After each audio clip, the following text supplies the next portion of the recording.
Check करना है कि हम क्या उतना अच्छा कर पा रहे हैं जितनी हम ट्रेनिंग कर रहे हैं और जितना हमें उस समय करना चाहिए, कि उस समय ऐसा ना हो कि हमसे कोई चूक हो रही है, हो सकता है कि हमको पता ही नहीं चीज़ के बारे में। तो उस समय यह था कि आपको कितना जल्द से जल्द वहाँ पहुँचना है, वहाँ पहुँच के आपको अपनी अथॉरिटी को वहाँ पे इन्फॉर्म करना है कि हम लोग इतने लोग आए। हो सकता है कि आप लोग खुद इंजर्ड हो जाएं और उनको पता ही ना हो कि आप लोग बाहर से आए, तो आपको खुद वहाँ पे अपना नंबरिंग कराना है कि मतलब हम लोग इतने लोग आए हैं। जो वहाँ पे अथॉरिटीज़ वहाँ काम कर रही हैं पहले से, आपको उनको असिस्ट करना है बेसिकली। तो वहाँ पे सारी अथॉरिटीज़ काम कर रही होती हैं। फायर ब्रिगेड अपनी वहाँ पे खड़े होते हैं कि कोई फायर इंसिडेंट वहाँ हो रहा है नहीं हो रहा है, और वहाँ पे दिल्ली पुलिस सारी अथॉरिटीज़ होती हैं। सीवरेज सिस्टम्स का होता है, इलेक्ट्रिसिटी वाले होते हैं, बिकॉज कभी भी बिल्डिंग कोलैप्स होगी तो हो सकता है कि पाइपलाइन पे गिरे, वहाँ पे पानी आ जाए और पानी इतना अनकंट्रोल रहे कि उसको पता नहीं है कहाँ से बंद होगा, तो वो अपने आप में एक अलग से नया डिजास्टर क्रिएट हो जाएगा। तो वाटर सप्लाई रोकनी है, इलेक्ट्रिसिटी वहाँ से बिल्डिंग से काटनी है, साथ में उसको इवैक्यूएट कराना है, सर्च एंड रेस्क्यू करना है, वो सारी चीज़ें सारी अथॉरिटीज़ करती है। बेसिकली हमें क्या है बेसिकली उसमें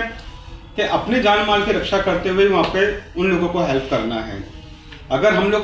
रिप्रेजेंट कर रहे हैं मेडिकल टीम को, तो उनको अपनी टीम के अकॉर्डिंग ही वहाँ पे, तो यहाँ पे हम लोग बैठे हैं बेसिकली मेडिकल टीम के अकॉर्डिंग ही हम रिस्पॉन्ड करेंगे। तो जब आपके पास में कैजुअलिटीज आएंगी, हम रेस्क्यू नहीं करेंगे और सर्च भी नहीं कर सकते हैं, तो हम ज़्यादा से ज़्यादा अगर हम ट्रेंड हैं तो उनको हम मैटर ऑफ रेस्क्यू से बाहर इवैक्यूएट करा सकते हैं। तो जो भी इंसिडेंट प्लेस होता है उसके सराउंडिंग ही नज़दीक एक थोड़ा सा दूरी पे एक रिलीफ सेंटर बनाया जाता है कि वहाँ पे हम लोग कैजुअलिटीज़ को वहाँ रखते हैं, वहाँ पे उसको ट्राइएस किया जाता है।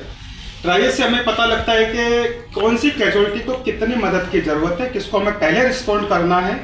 किसको बाद में करना है, किसको हमें वहाँ से रिलीफ कर देना और किसको हॉस्पिटलाइज कराना है। तो ट्राइस का अपना एक प्रोसीजर्स है, उसमें वही कलर कोडिंग के हम लोग काउंट करते हैं, क्योंकि जब बल्क में कैजुअलिटीज़ आपके पास होती हैं,